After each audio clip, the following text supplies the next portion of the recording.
Violenza domestica, anche il più piccolo segnale deve insospettire, a dirlo una vittima che è diventata testimonial del nuovo centro antiviolenza dei comuni dell'Ul7.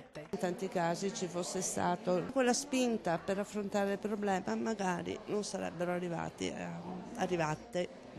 Perché passa il tempo, ma le violenze continuano, le morti anche. Le morti anche sono sempre di più, se si sta attenti è veramente un bollettino di guerra. Dal 2005 a Vittorio Veneto era già operativo lo sportello donna. Non abbiamo avuto moltissimi casi di violenza domestica e questo ci fa appunto temere che molti siano i problemi nascosti nel nostro territorio. L'obiettivo è proprio di riuscire a intercettare questi casi.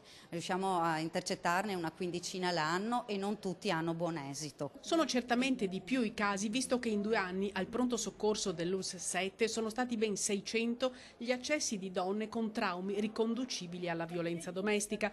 Per rendere più efficace l'azione di prevenzione e sostegno, ecco il centro. Dobbiamo essere aperti almeno 5 giorni la settimana. Questa è una delle condizioni per poter aprire il centro, oltre al collegamento con il numero nazionale 1522, che è un numero appunto di un centralino al quale arrivano tutte le segnalazioni di violenza e poi dirottano queste telefonate di richieste di aiuto nei vari centri che sono dislocati sul territorio. Io sono fortunata, ho tantissimi amici, io la forza la traggo da loro, senza non sarei qui. La signora Gianangela sta formando un gruppo di persone che hanno subito la stessa sorte. Per chiedere determinate cose, dalla certezza della pena all'assistenza legale.